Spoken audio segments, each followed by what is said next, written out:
with somebody that I respect and admire. That's always good. Jen Gottlieb, how are you doing? I'm doing wonderfully, Tim. How are you doing? So if I was to read what it says entrepreneur, the whole VH1 side of you, keynote speaker, which I know you're fantastic, okay? And you host things, you co-found things, you create things, and people like you a lot. So what project are you working on right now that is pretty exciting to you? So myself and my business and life partner, Chris Winfield, we host an event called Unfair Advantage Live in New York City, Yes. 2 times a year. And it is an epic event that is all based around the idea of connection, but really connecting entrepreneurs to a tribe of amazing, like-minded, incredible, heart-centered entrepreneurs, but really connecting entrepreneurs to the media. So it's 3 days of all kinds of content based around how to pitch to the media, how to create win-win relationships with the media, how to connect and create authentic relationships with the media. And then on the second day, we bring in, last time we had over 120 of the top media people in the country to a big media mixer in New York City on a rooftop. And we have our entrepreneurs in the media mix and mingle so that these entrepreneurs that are doing incredible things in the world can share their message with the rest of the world through the media. Okay, so that's huge. Huge. So as you know, success is finding a need and filling it. So you and your partner saw a need for this. Yep. Tell me about the need you saw and why you guys decided to then fill the need. 100%. So he started this before I got involved, and then I filled another need when I came in. And when he started it, he was doing a business that wasn't necessarily really in alignment with him. He was talking about productivity a lot, but what he was really doing in the world was connecting people and connecting his friends to the media, and he was getting a lot of PR for himself. And his friends said to him, he was in a mastermind with Jonathan Fields, Ryan Lee, Todd Herman, I'm sure you know some of them, and they said, Chris, why aren't you doing what you do best? And he's like, what are you talking about? And they were like, well, whenever we need a connection to somebody in the media or a connection to anybody, you can pretty much do that for us with just a text message. You're kind of like our unfair advantage.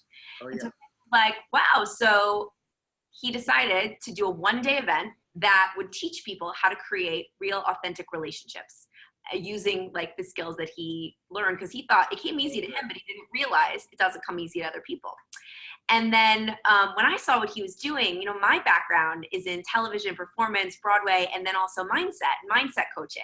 Yes. And what we were noticing was he was helping all of these people connect and get into the media, but there was a big mindset component that was missing, because when you start talking about what you do, it can be really scary. And you can have imposter syndrome, perfectionism, compare and despair situations, and really, you know, being scared to actually step up and be a leader in your industry. So I decided to come in and there was a need to bring in the mindset component, and then also make the event more of a transformative experience. So bring in the production value, and we've really made it into a 3-day transformative event that also incorporates lots of learning and content all around media and connections. Okay, so if somebody wants to go, Jen, how do they find out more? Unfairadvantagelive.com. You can go and apply. It's invite only, application only, because we curate the room really carefully. So unfairadvantagelive.com. Okay, you're going to understand this question. You have so many gifts, which you really do. Thank you. You can be in front of the camera, behind the camera. You could run the camera. You could tell people what to do in the room. So with so many things pulling on you at one time, how do you like keep things in their own lane? Like if you go way back, Dick Clark had 7 shows going on at one time. Wow. You know, Steve Harvey had 6 things going on at one time. How do you keep things in their lane? Because you got so many things you're doing, okay? How do you keep them in the lane? Well, I surround myself with incredible people.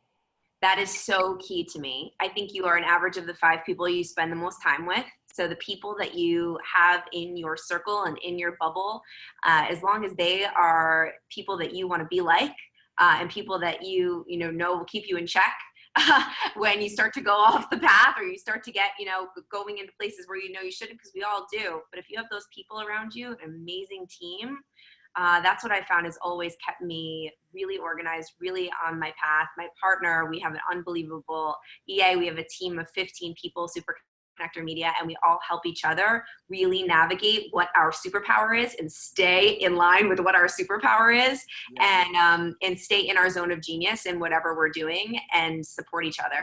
So I think it's about the people. So let's say in the early days when you were just starting off, I don't know, were you in LA or New York? I'm not sure. Both. When I filmed my show, I was in LA, but most of the time, majority of my life, New York City. Okay. So what did you do with your quiet time, or the time where maybe you didn't feel like you had those kind of amazing partners? Because I think in my own life, there were times I had to fly solo. Yeah. I'd rather fly solo at that point than partner with people who didn't get it. Yep. So did you have those times when you were coming up?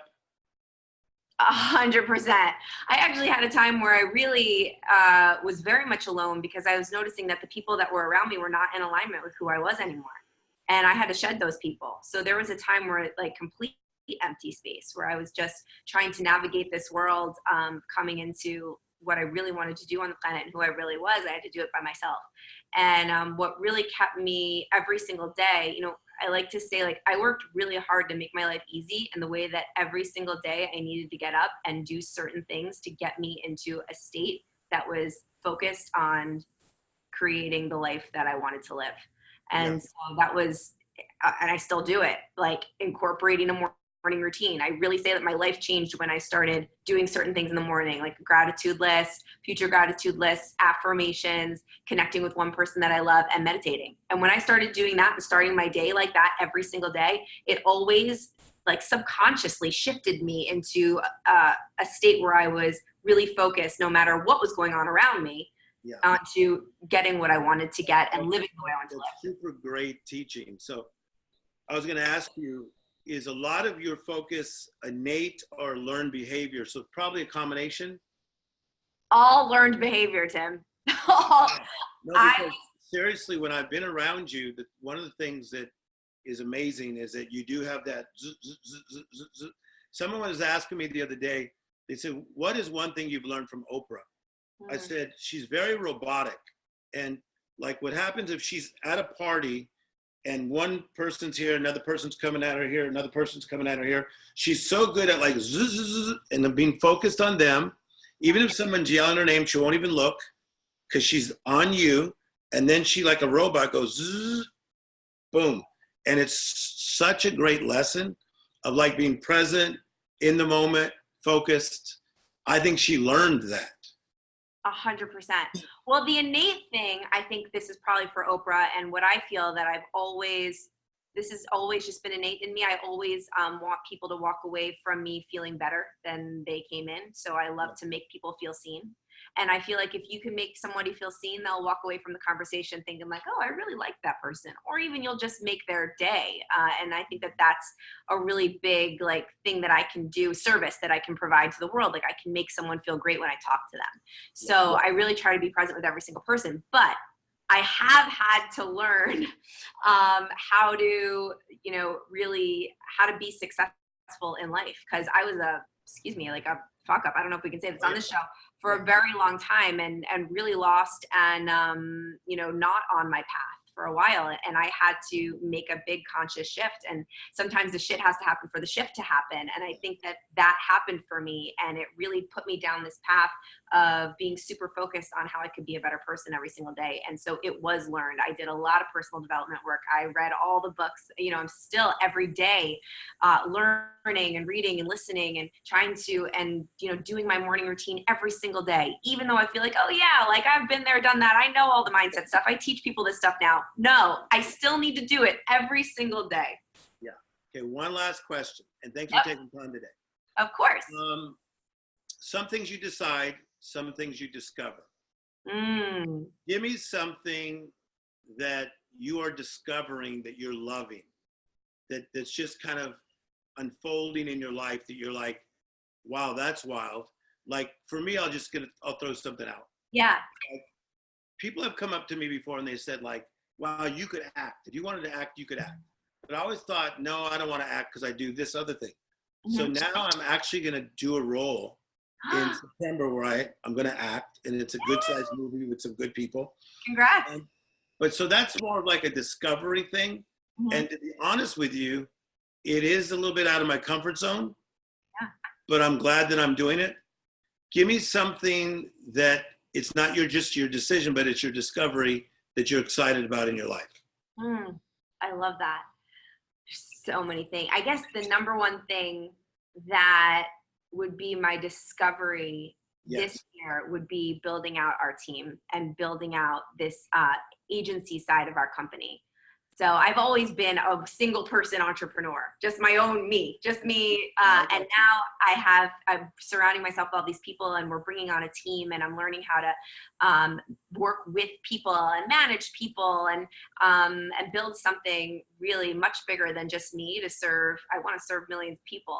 So that's something. The mogul side of you. You know what's fun? Because I get to see people before they really, you're doing well, obviously, but sometimes people just go zoom, zoom, zoom, and then into this crazy, scary place. This is fun talking to you at this level because I just see the whole mogul side of you. I love it. Thank you. I know, you're like the takeover lady. Takeover.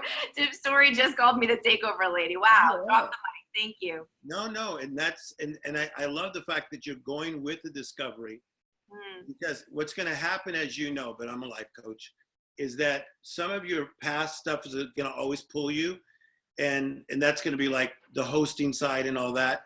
And some of it you're going to have to turn down because some you can do, but some you won't have time to do because you stepped into this new space. Yeah. And we love the quote, you can't connect the dots looking forward, you can only connect them looking backwards. That Steve Jobs quote.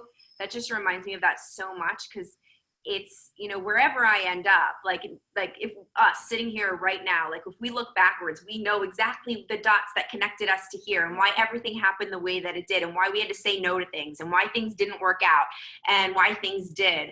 And I think that as long as you follow your bliss and you follow what feels good and you follow, how you want to serve people, and then you'll always be, doing what you want to do, and it'll always lead towards where you want to be, and it'll always work out. Even if working out means something bad happens, that will still connect you to something that it ended up working out for you. So I'm just going to keep following what you said. Okay, Jen, what's the best way to say your last name?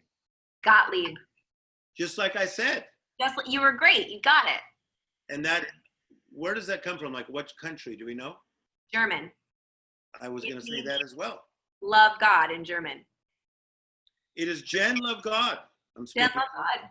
Yeah. Jen, I'm a fan. I'm very proud of you. Thank you, Tim. Life is good. You are a mogul, world shaker. And you guys are watching World Shaker. The whole idea of this program is someone who makes an impact in an extraordinary fashion. Success leaves clues. We learned from Jen Gottlieb today. And life is good. Thanks for talking to us, Jen. Life is so good. Thank you so much, Tim.